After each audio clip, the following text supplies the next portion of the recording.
нийт давхар дотор орцоор ордог хаалгатай. За гадна талаас ордог хаалга. За үүдний хэсэг буудан персепшн. За энд ингээд нэмэлтээр дэг тавиад өгчин. За ингээд маникюрын 2 ширээ тавих боломжтой.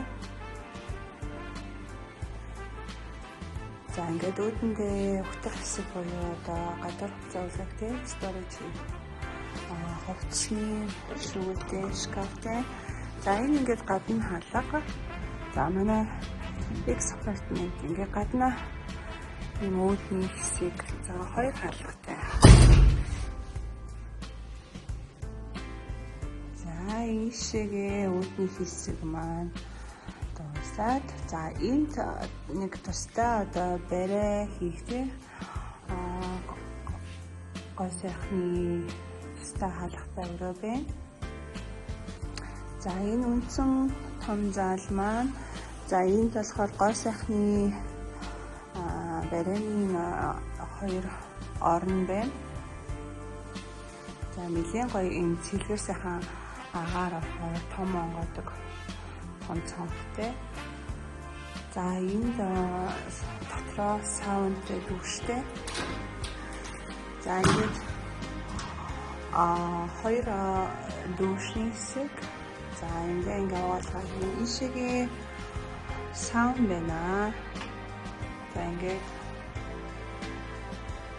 модуль саундтэй.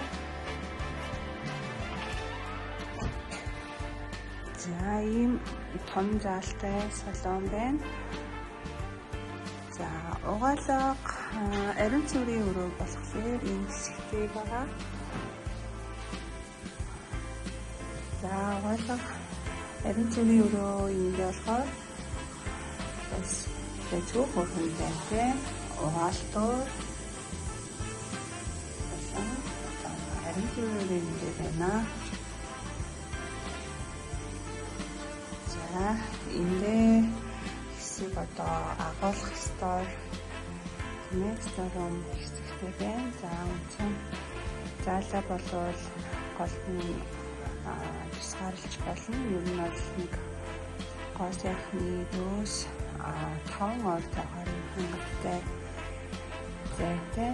За хамгийн гол нь гоё агаарчлалт бол ингээд цонхоо онгойлгох боломжтой. За энэ үүдний хэсэг маань одоо хүлээн авах буйдан reception deck нь за маникюрын 2 ширээ тавих зай гэдэг ийм жаахан хөөрхөн одоо гой сайхны салон барай тий савлаа үйл ажиллагаалах боломжтой төрөөсийн санал болж байна.